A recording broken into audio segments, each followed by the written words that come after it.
मेरे प्यारे दोस्तों, जैसा कि आप सभी को पता है, आज वर्तमान समय के अंदर एजुकेशन सिस्टम बहुत हाई हो गया है। हर कोई पढ़ा लिखा है, पढ़ी लिखी है।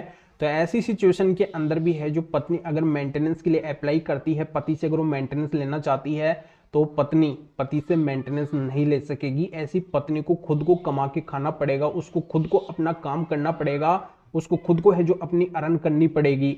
तो ये किस तरीके का फैसला है, क्या जजमेंट आया है, किस तरीके से इससे पति को फायदा मिलेगा, ये पूरी जानकारी मैं इस वीडियो के अंदर बताने वाला हूँ। वीडियो बहुत ही महत्वपूर्ण है, कहीं से वीडियो को स्किप नहीं करना है, तभी पूरी जानकारी समझ में आएगी जब वीडियो को अंत तक देखेंगे।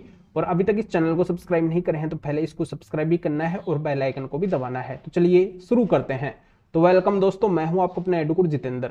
लगभग ये हर एक पति की सोच होती है, कहना होता है, हर एक पति ये चाहते हैं उनकी पत्नी अगर पढ़ी लिखी है, वो अगर केपेबल है, वो शारीरिक रूप से सक्षम है, उसके हाथ पैर काम कर रहे हैं, उसका शरीर काम कर रहा है, तो उसको खुद को कमा के खाना चाहिए। हमारे से वो एक भी रुपया ना ले सके, ऐसा कानून होना चाहिए, ऐसा प्रोसीजर होना चाहिए। हम उसको एक भी रुपया है जो मेंटेनेंस का नहीं देना चाहते हैं। तो बिल्कुल ये आपकी सोच है और आपकी सोच के मुताबिक ही है जो जजमेंट है। इससे आपको पूरा फायदा मिलेगा कि कैसी पढ़ी लिखी पत्नी को खुद को कमा के खाना पड़ेगा, वो है जो पति से मेंटेनेंस नहीं ले सकती है। तो डिटेल के अंदर जानकारी आपको मिलेगी, आपको वीडियो के अंत तक बने रहना है। देखो यहाँ पे मैं क्लियर कर देता हूँ, ऐसी पत्नियों की 3 कैटेगरियां होती है। इनमें पहली कैटेगरी तो ऐसी आती है जिनमें पत्नी केवल नॉर्मल पढ़ाई कर रखी होती है, यानी कि उसके पास में जैसे 10th है, 12th है, इतनी पढ़ाई लिखाई उसने कर रखी है, वो आती है नॉर्मल कैटेगरी के अंदर।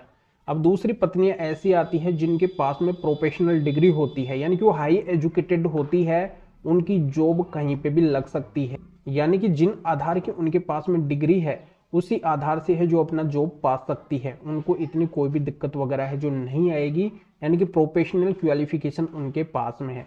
दूसरी तरह की पत्नियां ऐसी होती है। और तीसरी तरह की पत्नियां ऐसी होती है जो पहले तो जॉब कर रही थी, पर पति के ऊपर जब उसने मेंटेनेंस का केस किया तो अपना जॉब उसने जानबूझ के छोड़ दिया।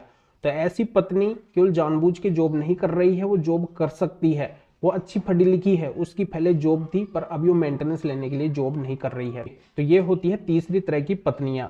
तो यहाँ पे आज के वीडियो के अंदर मैं आपको समझाने वाला हूँ कि कैसी तरह की पत्नियों को आप मेंटेनेंस देने से बच सकते हैं, कैसी तरह की पत्नियों को खुद को कमा के खाना पड़ेगा। तो यहाँ पे इस जजमेंट के अंदर साफ साफ ये क्लियर किया गया है कि अगर पत्नी हाई एजुकेटेड है, वेल एजुकेटेड है, उसकी अगर पहले जॉब थी, अभी वो जानबूझ के जॉब नहीं कर रही है, मेंटेनेंस लेने के लिए अपना जॉब को छोड़ चुकी है, या फिर उसकी आराम से जॉब लग सकती है, उसने इतनी पढ़ाई लिखाई कर रखी है, वो अच्छा कमा सकती है, उसको किसी के मेंटेनेंस की आवश्यकता नहीं है, तो ऐसी पत्नी पति से मेंटेनेंस नहीं ले सकती है। यानी कि यहाँ पे इस जजमेंट का यही कहना है। और इस चीज को अगर आप कोर्ट के सामने अच्छे से कन्विंस करते हैं, समझाते हैं, तो आप भी अपनी पत्नी को मेंटेनेंस देने से बच सकते हैं। तो जानकारी आपके समझ में आ गई होगी। अभी आपको करना क्या है, वीडियो को लाइक करना है और शेयर भी करना है जो और लोगों तक जानकारी पहुंच सके। और इस जजमेंट का लिंक इस वीडियो के डिस्क्रिप्शन के अंदर दिया गया है। तो फिर आगे मिलेंगे आपसे नए टॉपिक के साथ में। आप सभी का बहुत बहुत धन्यवाद।